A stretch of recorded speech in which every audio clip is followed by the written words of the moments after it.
Olá, você que nos acompanha aqui pelo Notícias Agrícolas, eu sou Letícia Guimarães. A gente começa agora mais um boletim e a gente fala de biosseguridade, de sanidade na produção de animais e principalmente dos animais que trazem, né, essa questão da produção de proteína animal aqui para o Brasil. E a gente fala com o Luizinho Caron, que é pesquisador da Embrapa Suínos e Aves, que levou, então, essa divisão da Embrapa Suínos e Aves levou para a Copavel, o show rural da Copavel que aconteceu no começo agora de fevereiro, informações a respeito do descarte de animais mortos. Então, Luizinho, seja muito bem-vindo aqui com a gente. Boa tarde, Letícia. Boa tarde aos ouvintes aí, o pessoal que nos assiste também aqui no Notícias Agrícolas. Luizinho, a gente sempre trabalha junto, falando a respeito, né, de sanidade animal e principalmente com você quando o assunto é a questão da avicultura. Dentro desse trabalho que a Embrapa Suínos e Aves faz, então não só sobre avicultura, mas também sobre suinocultura, sendo que a gente tem uma produção muito importante aqui no Brasil, tanto para o mercado interno quanto para a exportação. Quais são as medidas que se tem, quais são as orientações que a Embrapa traz, então, para a destinação de animais mortos, seja eles por causas naturais ou por alguma doença, algum acometimento por doença?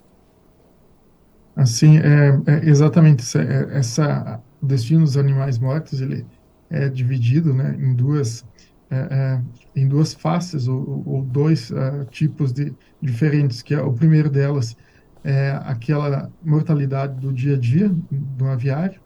Então, aí, para as aves hoje, principalmente, se usa a compostagem, né, com composteira que deve ficar na cerca divisória aí na cerca de isolamento dos galpões, ou do núcleo, né?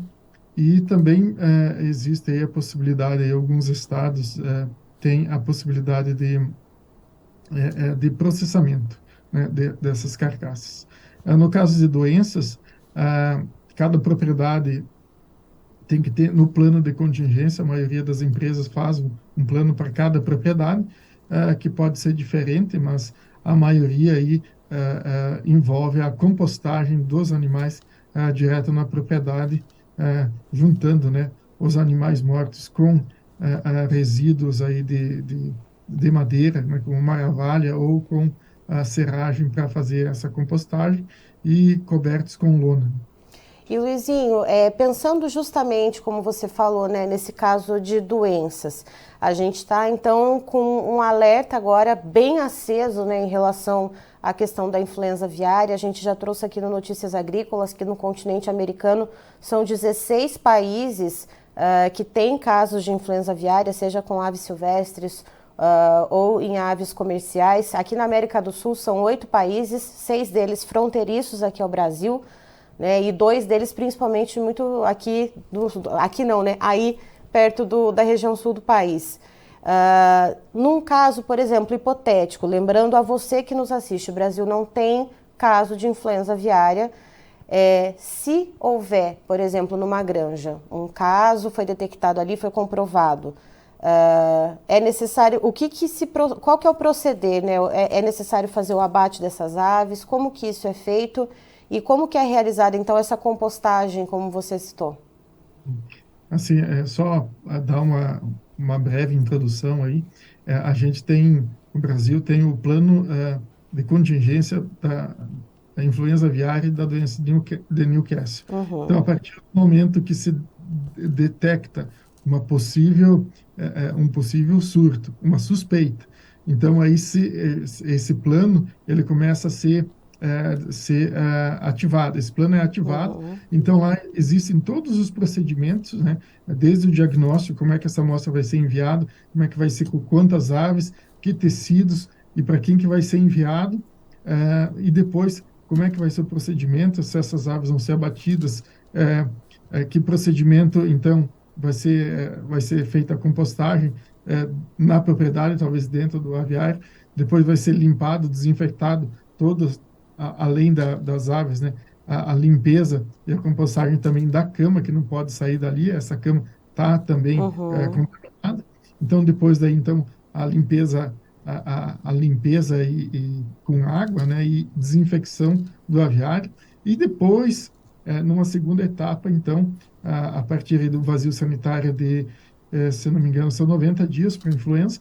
Então, realojar aves nesse aviário. Então, são alojadas aves sentinelas, que a gente diz. Então, se essas aves sentinelas não tiverem, não soroconverterem, não ficarem doentes, então pode-se retomar a produção. Lógico que a partir do momento, né, da suspeita, então, é feito também num raio de 3 e 10 quilômetros, né, as propriedades vão ser monitoradas e também submetidas a diagnóstico para ver se não tem outras propriedades ali nessa região que estão infectadas. Então, dentro desse desencadeamento desse plano, né, que são várias fases, como você explicou, né, Luizinho? Isso. Aí a gente chega então na parte do abate, como que ocorre esse abate sanitário e aí posteriormente como que acontece essa compostagem, como você falou, né, que cada empresa pode ter um plano, né, mas todos têm que atender a esse plano maior que é estabelecido então pelo Ministério da Agricultura, né? Uhum. Mas como que é o operacional disso? Precisa envolver o mínimo de pessoas possível ou não? São pessoas que já trabalham na granja? Como que funciona essa logística? Sim, logicamente as pessoas que trabalham na granja vão participar, né? Elas têm que ajudar, mas também aí o Serviço Veterinário Oficial, né? Inclusive aí nos próximos meses nós teremos no Rio Grande do Sul um simulado. No final do ano passado nós tivemos um simulado para a peste suína africana, Uhum, então onde esse simulado então acontece então é simulado um surto de uma doença. Naquele caso foi peste suína africana, no próximo vai ser justamente influenza aviária, para que todos os médicos veterinários, o líder da equipe e os pessoal que faz o diagnóstico, todos estejam treinados e saibam a cada passo exatamente o que fazer e como fazer. A eliminação das aves, geralmente existem máquinas de espuma, né, que produzem uma espuma densa, para que então essas aves venham a óbito o mais rápido possível, por asfixia. uhum, E então é uma dificuldade realmente aí às vezes abater um grande número de aves. Na América Latina aqui alguns países nossos vizinhos têm usado inclusive lona plástica, onde eles colocam vão colocando 1.000, 2.000 aves embaixo dentro de um plástico, uma lona plástica, e daí cobrem, deixam alguns minutos até que todas estejam mortas, asfixiadas, então depois vai removendo. Então, o CO2, né, da respiração, ele é também utilizado, no caso de alguns abatedores, e é permitido para fazer o abate de animais, né? Então, aí apenas utilizando, dá para utilizar o natural, né, ou seja, mas também pode-se usar esse cilindros de CO2 para otimizar e para deixar mais rápido essa, essa mortalidade, essa abate, né, uhum. dessas. E aí, então, após esse abate ter sido realizado, como que é feito o transporte dessas aves? Porque a gente Uhum, sabe que a gente teve essa experiência da Covid-19 e ainda está tendo, né? Dessa questão do uhum, contato com o vírus, de levar a mão, levar a boca, enfim, uhum, tocar em outros lugares, de transportar esses vírus, né? No uhum. caso da influenza aviária, como que funciona quem está atuando nesse momento de crise, Luizinho?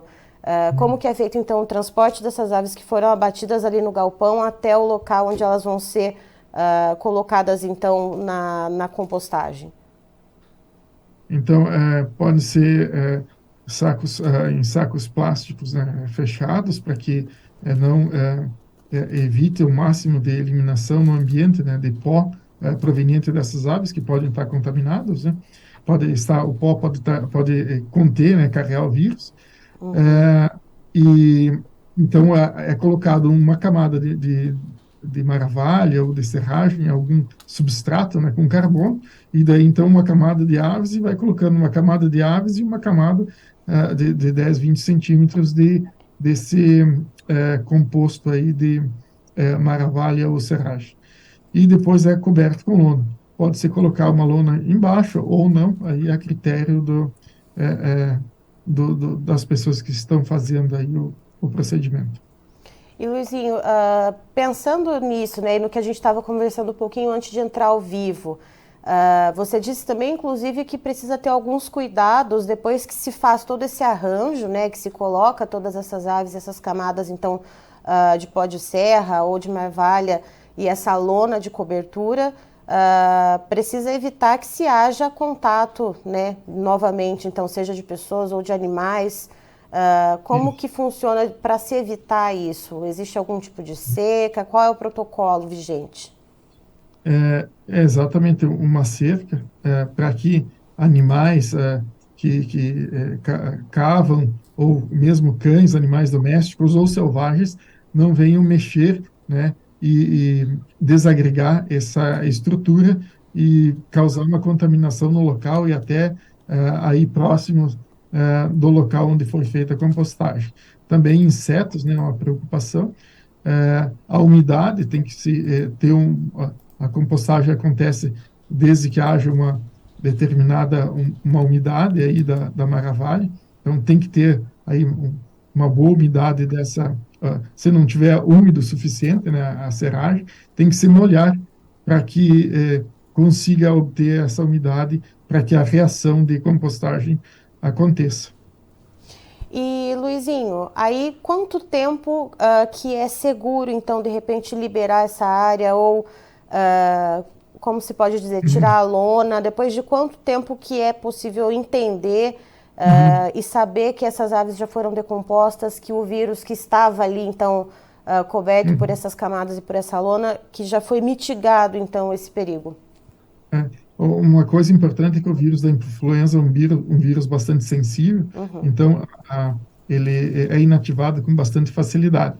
Então, o protocolo da compostagem diz que em 60 a 90 dias ela deve ser virada, né? Então, deve ser revolvida para errar, então, para continuar o processo. Então, para concluir o processo, é concluído com 6 meses. Esse é o protocolo aí da compostagem. Então, logicamente que vai, na hora de fazer esse revolvimento, também deve se umedecer antes para evitar a formação de pó e manter a umidade adequada para fazer esse revolvimento e concluir a compostagem com sucesso. Uma outra coisa que, apesar de ser muito raro os casos de infecção em humanos, mas pode acontecer, né? É, e por isso é importante esses profissionais que vão estar atuando ali próximo, eles devem usar EPIs, né, como máscara de proteção, óculos e roupas adequadas para fazer esse trabalho.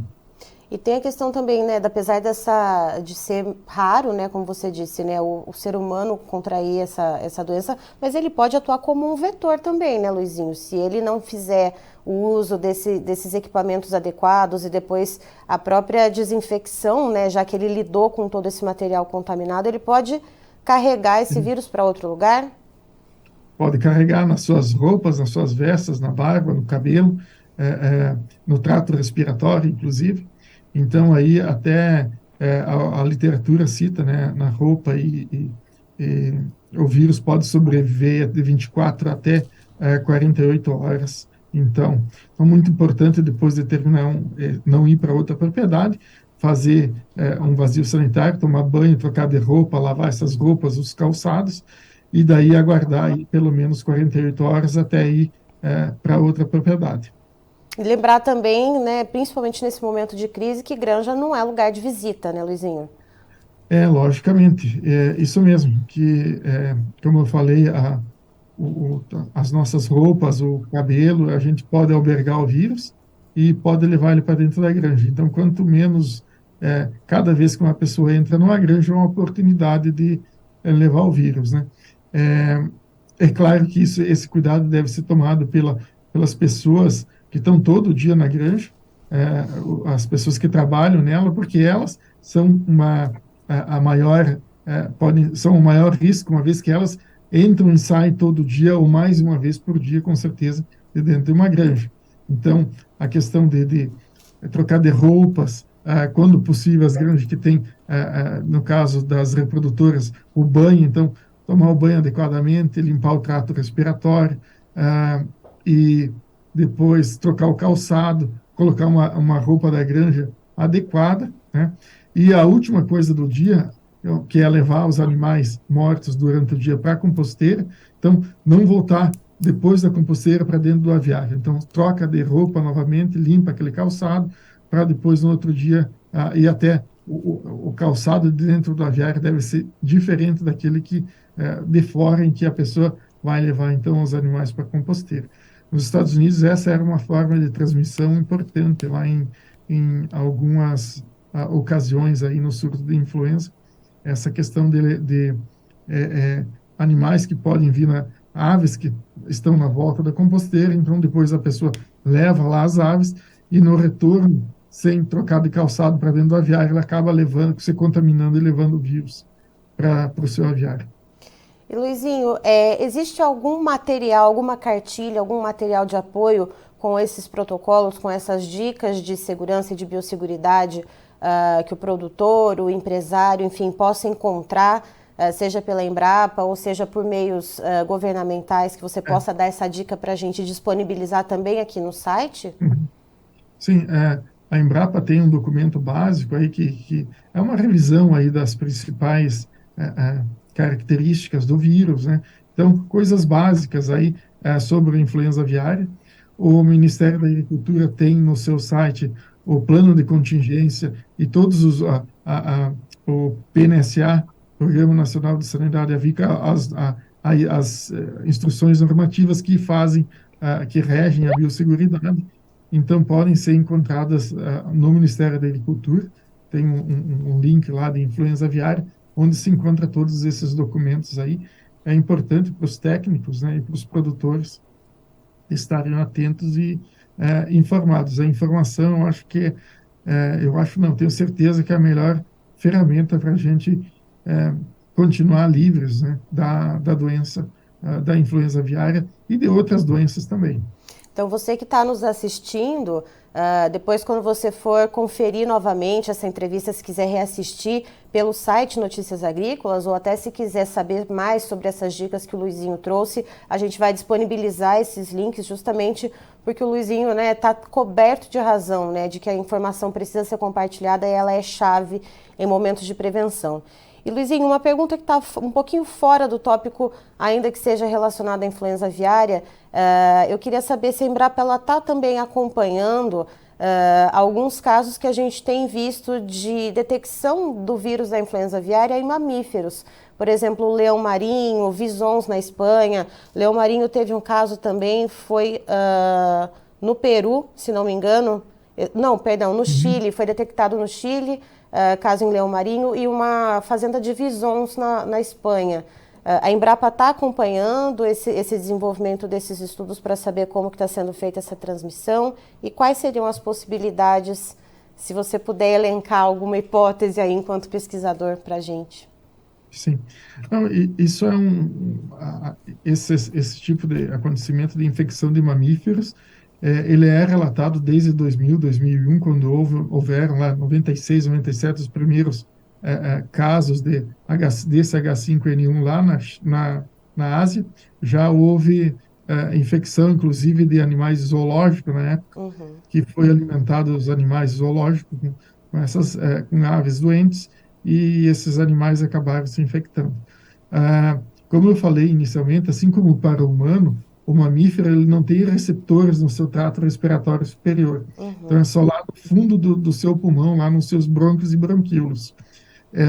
Então, para que haja infecção do mamífero, há que ter um contato muito próximo.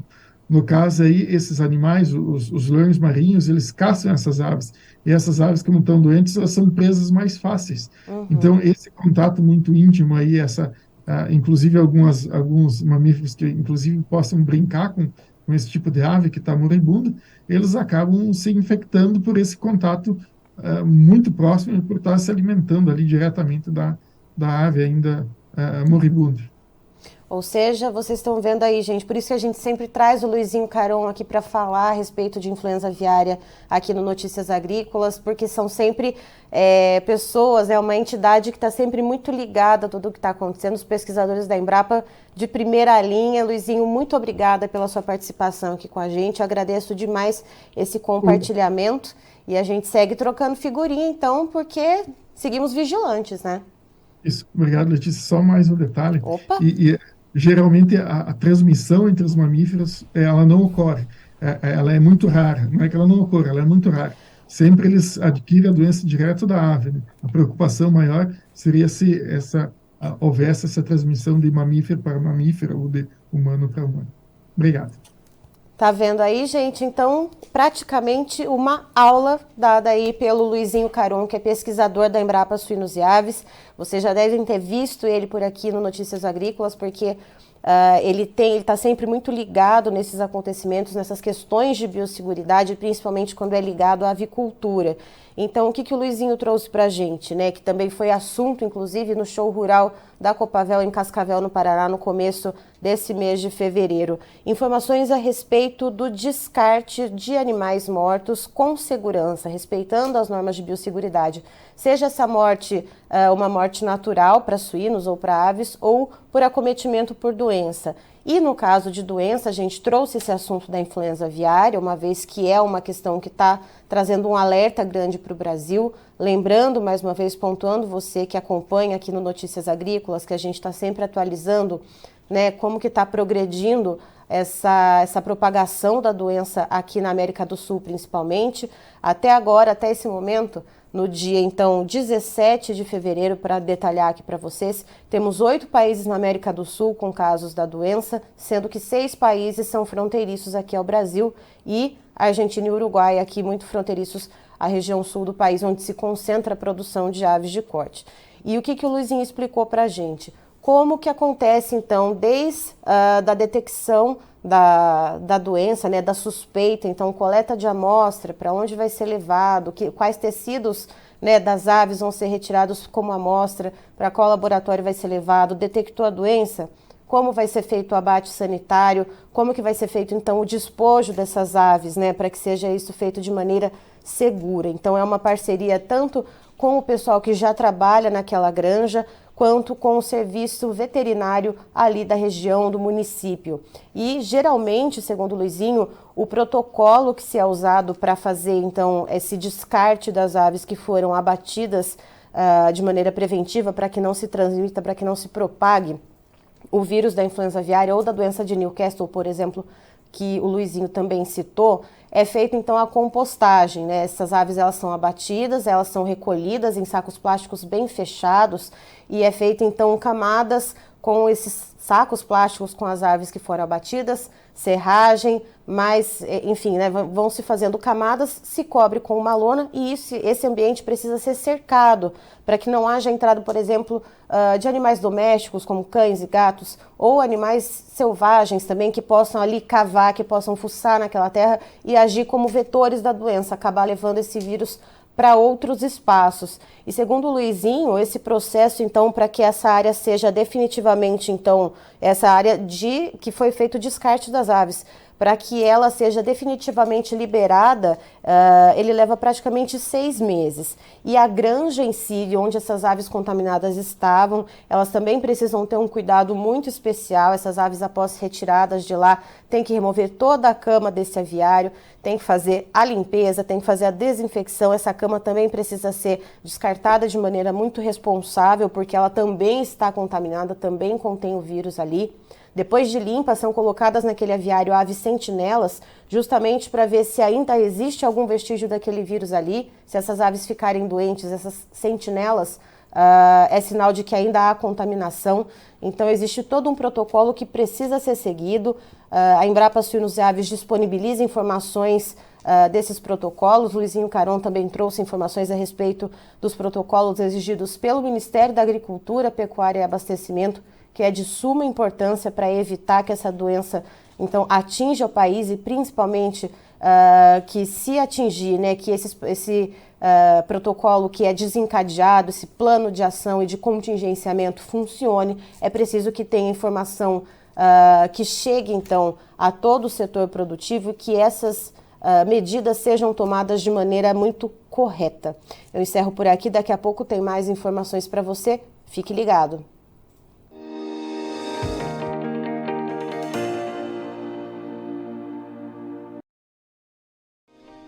Se inscreva em nossas mídias sociais. No Facebook, Notícias Agrícolas. No Instagram, @Notícias Agrícolas. E em nosso Twitter, @Norteagri.